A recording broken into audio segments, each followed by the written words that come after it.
Look, we all know Candiace is the queen of all instigators and that no one can rile people up quite like she can.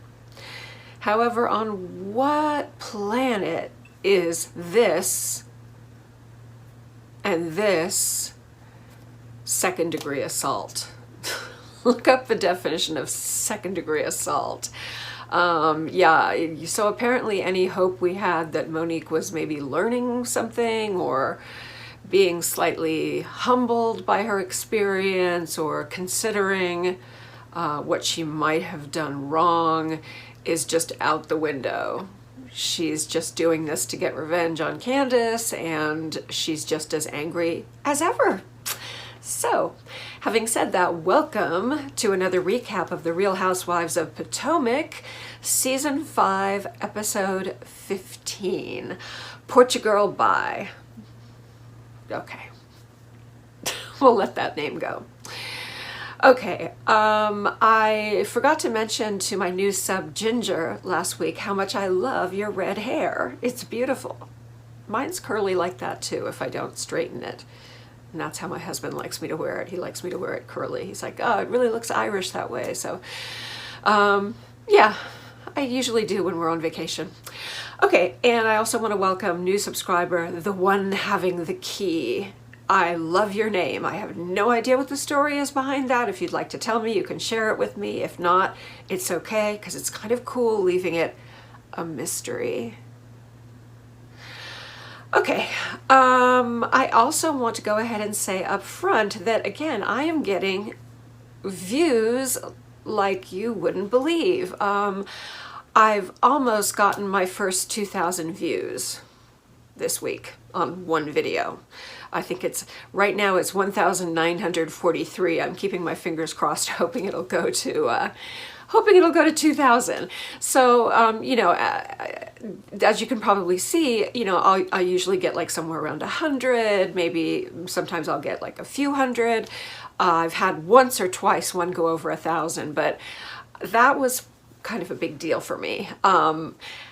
But I did notice, again, that even on the videos where the watch time is pretty high, which means that people are sticking in there, you know, and they're there for a good percentage of the video, I'm still not quite convincing you to go down and press that little red button and subscribe. It only takes a second, and boy does it make me happy. And when I'm happy, I make more videos. I don't mean to do it as blackmail, but I really would be honored if you would press the subscribe button and then ring the bell so you can be notified every time I upload. I am increasing subscribers.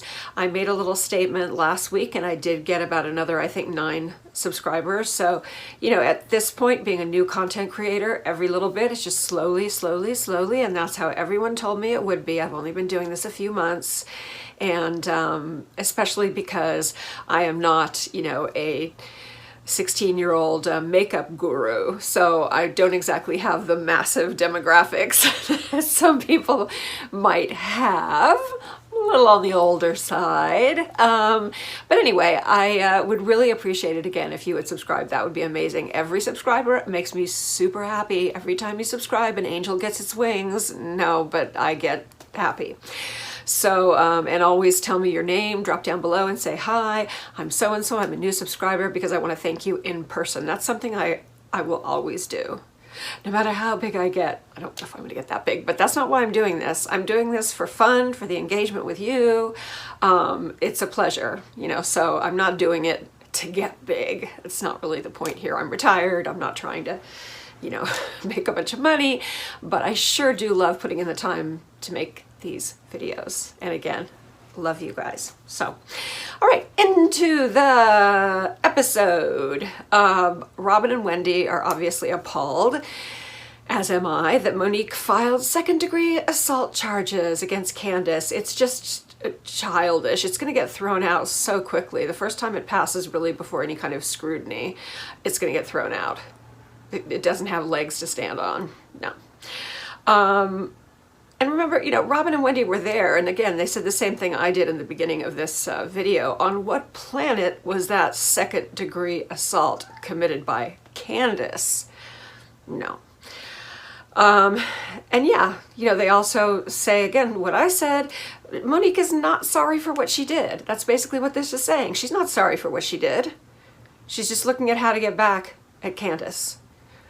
Because unlike, you know, look, I don't want Monique to go to jail, obviously, but unlike Monique's charges against Candiace, Candiace's charge against Monique do have legs. She gets a few people to testify, yeah. So don't worry, she'll get community service and a big fine, and they might have her spend 2 nights in jail or something tiny like that. She's not gonna like go away for a month or something like that. She won't. And I don't want her to go to jail at all. No, not someone with that many kids. Nope, don't want it. I think community service, a lot of community service would be appropriate. Give her time to think about what she did. Okay, Candiace is raging. Of course, she's furious. Monique decides to meet with one of her enablers in chief, Karen. Monique says she feels better. Yeah, you know why she feels better? Because she's attacking someone again. Monique, you're a small person. I know this is just one slice of who you are. I know there is good there. I know there's good in you, Monique. I like you. I've always liked you. In fact, I've been your biggest fan up until this, which is why it surprises me so much. And believe me, I know that only Candiace would be capable, but again, you don't blame the victim. Only Candiace would be capable of driving someone to do this. However, she's clearly got something deep inside her that she really needs to work on. She's got to go to anger management. I bet you this is not the first time in her entire life something like this has happened. I'm just saying. Okay, Karen says it's a little bit bittersweet because they're all going to Portugal and Monique is not invited. But of course, she's not hurt. I'm sure Ashley did talk to her. No, I'm sure Ashley would have talked to her, you know, person to person, before telling anybody else. And Ashley has every reason not to ask her because no one would come. I mean, the trip would just be Karen, Ashley, Monique. Yeah, just be Karen, Ashley, and Monique. And that's not a good trip for the show because the show is really behind these trips and paying for these trips. Anyway, all right. So, you know, the fact that she's not invited, that's on you, Monique. They don't know what you're going to do, especially if you're in the same room with people that annoy you. They don't know what you're going to do. Okay. Monique says she has a lot on her plate that she needs to correct. Let's look at those words. I would love to think that she's talking about how I really need to look at myself and improve myself and figure out why I did this, and I need to fix myself and get right. I don't think that is what she means. I think a lot on her plate that she needs to correct are the charges against Candiace. That's my feeling. She did have that talk with her pastor and the pastor's wife. I don't know if that was just for the camera or not.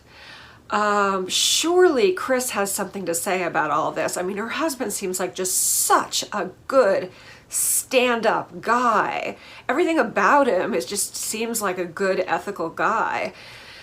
So hopefully he has something to say about all this off camera, because he's not a big showboating on camera kind of guy, you know, so anyway. But yeah, I was just thinking to myself, Monique, go correct yourself. That's what you need to do. Okay, Karen did admit, yes, I did say that if someone knocked me upside the head, I would press charges because I'm little and that would be my way of getting back. I can't fight physically with someone. So, but Monique is not going to really hold that against her. They will stay friends. Monique needs friends right now. She's low on friends. And Karen is trying to remain friends with both women. And as I've said, that could be two-faced, wishy-washy. It could also be just that maybe she really does see, in her mind, two sides to the story. So, it's her right, you know? Okay. Ashley is having some anxiety about leaving the baby. I bet you she's having anxiety about leaving Michael. She tells Michael, behave, basically. Oh, she has a burst blood vessel in her eye. I don't know how many of you have had that happen, but it is so annoying. There's nothing you can do. It just has to dissolve. It can happen from the weirdest thing. I've had it happen from a sneeze, from a really terrible, like explosive sneeze. And, you know, it's like this big, you know, one fourth of your eye is bright red for a few days. It's very annoying, but everyone's had it, so it's not like anyone's going to judge you for it. It's just not like a, you know, I won't say it. Anyway, so, and she's beautiful anyway, but I just feel sorry for her because I've had that happen, and it's just like, okay. Right. Monique, oh my God, has asked Ashley to testify on her behalf about Candiace's previous bad behavior.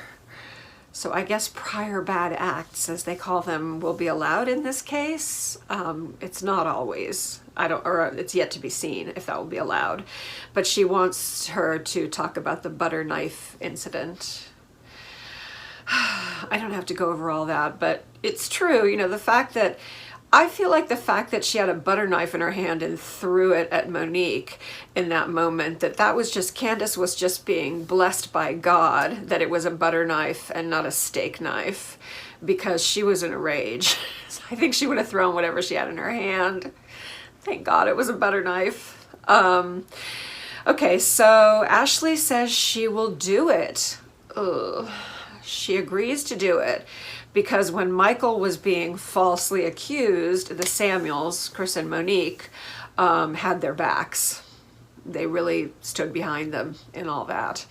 Ashley, I'm afraid you're in for a world of hurt when the others find out that you're testifying on her behalf. I would say stay out, but I don't know, it's a tough one. It's a tough one because it would be the truth. If someone asks you to testify to what you saw and it's something that you did see and it's the truth, you could be called to testify whether you want to or not. So if she's, you know, they'll call her whether she wants to or not. It's not like Ashley can say, no, I don't feel like testifying today. If they call her in to testify, she'll have to testify. All right. I feel like... yeah, I feel like Ashley is kidding herself thinking that she can stay friends with Candiace and Monique. All right. They travel to Madeira and it looks so beautiful. I told you I love Portugal so much, but I've never been to these islands. And yeah, they're not beach islands. They're rocky. They're like cliffs that go right down to the ocean, but they're so green and lush and just really lovely, and all that old Portuguese architecture with all the blue and white azulejo tiles covering the walls, and the barrel tile roofs, which are, by the way, terracotta. Terracotta. Ashley says, yeah, Michael told me those roof tiles are called staccato. Okay. Staccato is a rapid rhythm in music. Terracotta is a roof tile.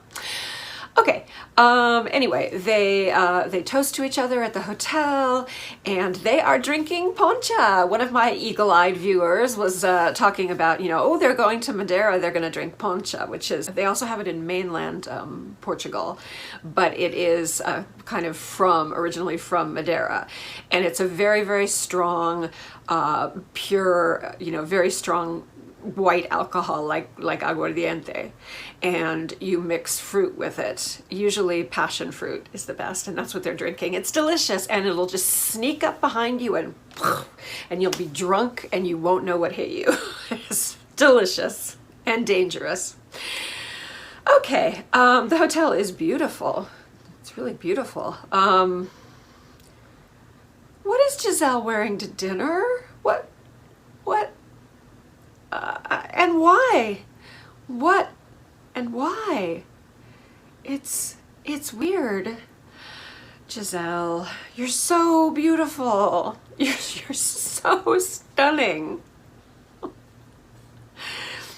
Get her a stylist. Did I already say that we should have a GoFundMe page? Get Gizelle a stylist. because she needs help, but she's just so beautiful. She deserves to be in all the best. Okay. All right, they're eating dinner, and I'm noticing they're eating parrotfish. Someone ordered tempura parrotfish. Don't eat parrotfish. Don't eat triggerfish. Ever. Those are reef fish, not in the sense that they not in the sense that they swim over the reefs like grouper and snapper kind of, cruise around the reefs. Triggerfish and parrotfish nibble on the reefs. So they eat these kind of little bacteria or little bugs that cause an illness called ciguatera. And if you've ever had it, you know it, because it's the gift that keeps on giving. I got it one time in the British Virgin Islands from, you can get it from grouper, but you usually won't, so don't worry. You usually do not get it from grouper, but you can get it from grouper. And so yeah, I had it, and I wanted to die. It was like I knew I wasn't gonna die, but I wanted to die. It's one of those kind of sicknesses, and then every so often it comes back to haunt you. It's the gift that keeps on giving. So yeah, don't eat fish that munch on the coral. That actually, when you go down diving or scuba diving or snorkeling, you'll hear this little. That's those kind of reef fish biting away at the coral, trying to get the little bugs and little micro, plankton, whatever, that live in the coral. Well, one of those is ciguatera. Okay, my lesson is over, but just don't eat parrotfish or triggerfish. I'm like, oh God, is someone gonna get sick? Okay. Now, Wendy has to bring up immigrants and degrees again at the table with Karen. But then actually when we get into it, she tells the most adorable story. I'm just like, oh, I love that. When her parents came to America, her father had nothing. He worked and started at the bottom in a fast food restaurant. And he worked so hard that eventually they made him manager. And the day that they made him manager, he decided to call his second daughter, who was either in his wife's tummy or about to be born, or, whatever. He decided he was going to name his second daughter Wendy. He worked in a Wendy's. That is such a cute American dream story. She really is the embodiment of the American dream, Wendy. Okay, yeah, all right. But, just kind of leave Karen out of it. She's actually trying to apologize for making that thing about you not being an MD and being a PhD. So you just, leave Karen alone. She actually is trying in her own weird way to apologize. So I think you should let it go. All right. Gizelle, always classy. After they talk about, they decide to call poncha, the drink I was telling you about, they decide to call it pun pun.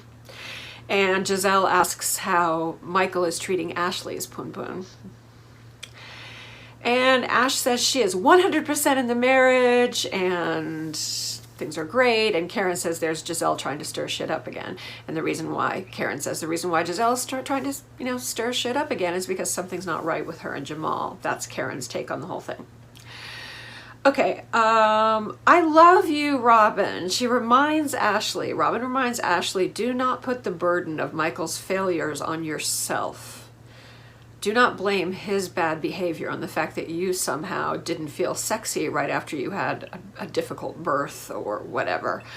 Yeah, and, Robin also went through infidelity as a new mother. She had that happen with Juan, so she knows what the situation feels like.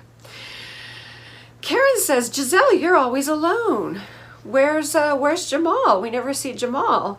So now Karen's poking at Gizelle, and she's insinuating that Jamal is must not be proud to be with Gizelle.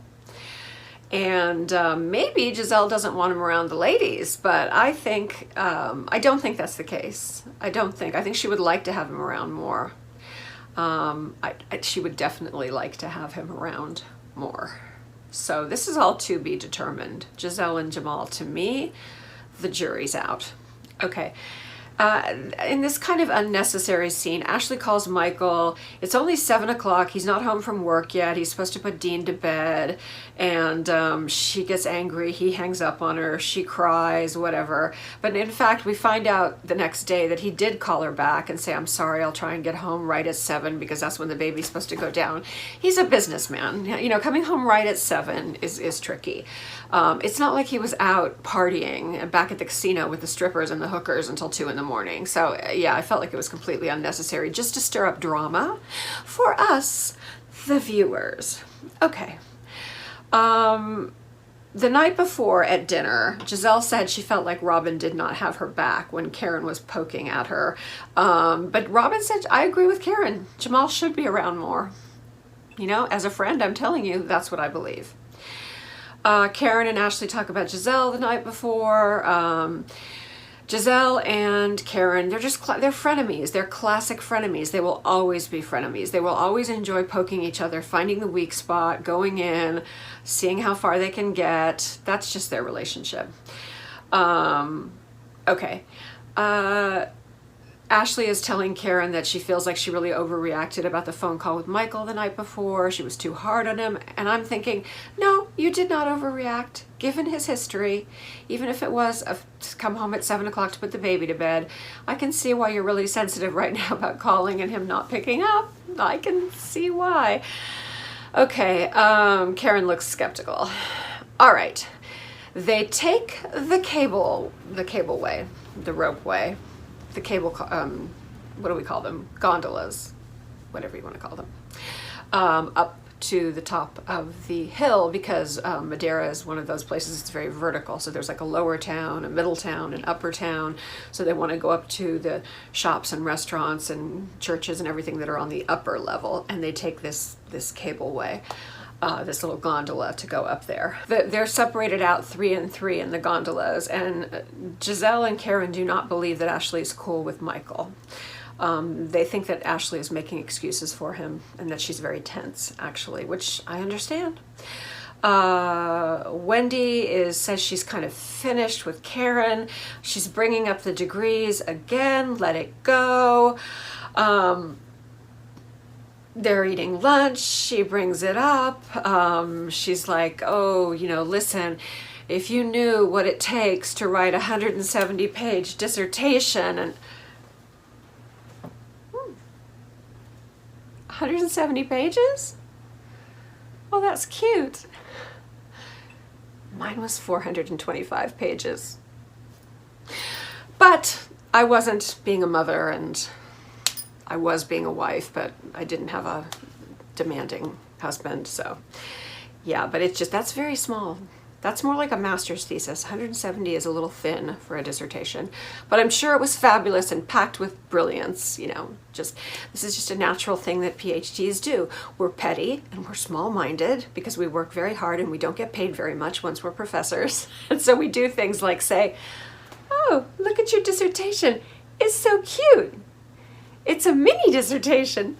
So, but 425 pages is a lot more typical, just so you know. It's not like I, you know, made some gigantic dissertation that was unbelievably huge. All right. Karen thinks Gizelle has a double standard. She said, look, you want to keep your life private, but you want everyone else to spill it all. Maybe. I don't know. I think Karen and Gizelle are they were obviously sisters in another life who fought over their parents' love or fought over a man or something. There is just bad karma, bad juju there between the two of them, and I really don't think it's just drama for the show. They just don't, you know, yeah. But I mean, who wants the show without them? I love them. They're great. You know, love them both. But anyway, so that is the end of this episode. Thank you so much for joining me. Once again, please do me the very great honor of subscribing and be sure and leave your name below if you do. Please like, comment. You know I always answer back. I always reply to your comments. I love the give and take with you guys. I have a small but extremely intelligent and insightful and fun little shady tribe, which I'm really appreciating. It's making this great, frankly. Okay, so I want you to take very, very good care of yourselves. And I want you to be good, but not too good. Love you guys. Bye.